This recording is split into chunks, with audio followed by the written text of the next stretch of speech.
Olá, hoje é quarta-feira, 26 de março de 2014 e o Jornal Futura está no ar. Mais de 500 mil pessoas têm o HIV no Brasil. O país tem um modelo de tratamento da AIDS que é referência internacional, mas a propagação do vírus não cessou.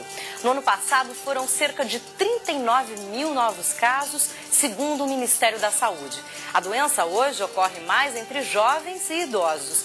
E de acordo com os especialistas, isso acontece porque os jovens não se preocupam com a prevenção e não sabem das dificuldades de tratamento. E os mais velhos não têm a cultura do uso da camisinha e têm relações desprotegidas. E os especialistas advertem, uma coisa é contrair o vírus, outra coisa é desenvolver a doença. O vírus pode passar muitos anos até se manifestar e com o tempo vai atingir o sistema de defesa da pessoa. E aí o maior problema é o diagnóstico tardio. O tratamento da AIDS é tema de entrevista aqui no estúdio. Faça então a sua pergunta pelo telefone 0 operadora 21 2273 5020 ou pelo @canal Futura. Veja agora os destaques da edição de hoje. Pesquisadores do Brasil inteiro elaboram o livro vermelho da nossa flora, que aponta os riscos de extinção de milhares de espécies. Esse levantamento é absolutamente crítico para o Brasil delinear uma estratégia de conservação de plantas que não existe hoje, basicamente, né?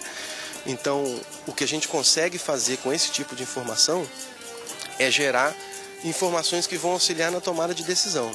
Pessoas que têm o vírus HIV, mas não desenvolveram a doença, são incluídas no tratamento com remédios nas unidades de saúde pública. Esses benefícios podem não ser aparentes para quem está tomando o medicamento, mas se a gente pensar em promoção à saúde, em prevenção, é muito claro hoje que tem benefícios. Zoológico de Belo Horizonte prepara-se para receber novo habitante, o filhote da gorila Lolô. Uma forma de estar integrado, né, com os zoológicos do mundo inteiro.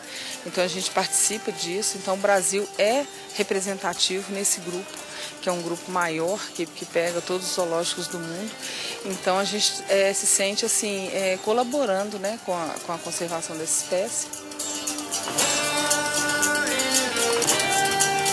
E o Brasil deu mais um passo para cumprir o compromisso assumido junto à Convenção sobre Diversidade Biológica da Organização das Nações Unidas de elaborar até 2020 uma lista completa das espécies da flora brasileira ameaçadas de extinção.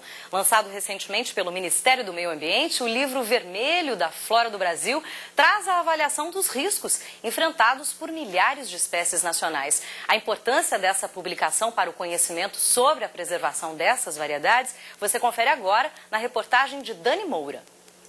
É nesse prédio que funciona o Centro Nacional de Conservação da Flora, o CNC Flora, órgão subordinado ao Instituto Federal de Pesquisas do Jardim Botânico do Rio de Janeiro, e que elaborou o mais novo levantamento das espécies da nossa flora que estão em risco de extinção.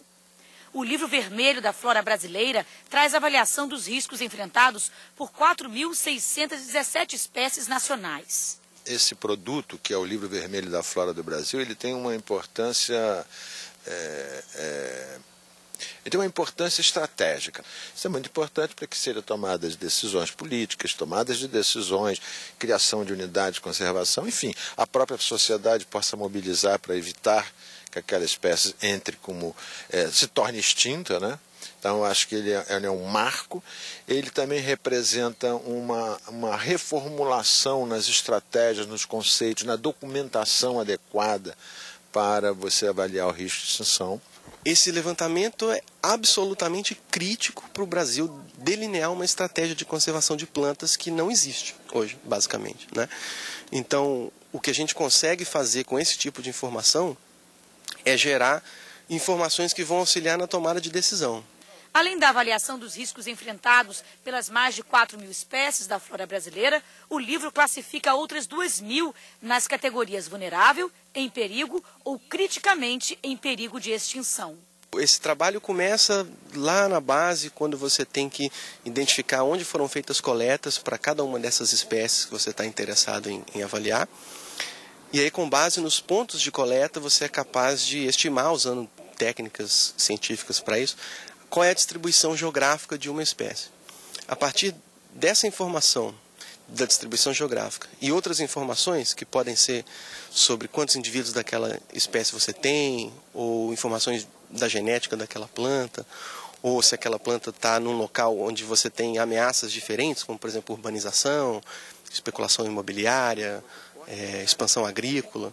Você pode estimar se isso vai ter um efeito sobre a área de ocorrência dessa espécie e a partir daí, por uma série de critérios que são estabelecidos internacionalmente, você define se aquela espécie se enquadra numa categoria de ameaça ou não, e você pode dizer se aquela espécie está ameaçada ou não, e se ela estiver ameaçada, se ela está muito ameaçada ou pouco, ou criticamente ameaçada, o que requeria uma ação urgente, né? Para dizer que uma espécie está extinta, você tem que, no mínimo, são 30, 40 anos, e você tem que comprovar que ela não existe mais.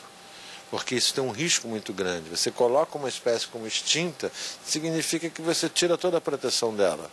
E às vezes ela não está necessariamente extinta, ela pode ter sumido por um tempo, pode ser achada num outro lugar. Então tem que ter muito cuidado nessas categorias. O resultado desse levantamento, realizado a partir do trabalho conjunto de 200 pesquisadores do Brasil e também do exterior, servirá como base para uma atualização da lista oficial das espécies brasileiras ameaçadas de extinção. Documento legal do governo brasileiro, cuja versão atual, elaborada em 2008, aponta somente 470 espécies. Mas o catálogo não é definitivo, porque o trabalho de identificação e classificação das cerca de 43 mil espécies da flora do Brasil, ameaçadas ou não, ainda é um processo em curso. Na verdade, nós temos um grande esforço e conseguimos organizar nesse primeiro livro um esforço interessante em 2 anos, acho que foi muito trabalho, que nos permite hoje verificar qual é o ganho de escala que precisamos para cumprir essa meta até 2020, que é avaliar as 43 mil espécies da flora brasileira. E a gente faz agora um rápido intervalo e volta com uma conversa sobre o tratamento da AIDS no Brasil. Até já. Veja em instantes. Pessoas diagnosticadas com HIV positivo, mas que não apresentam a evolução da doença, já são tratadas com medicamentos nas unidades de saúde pública.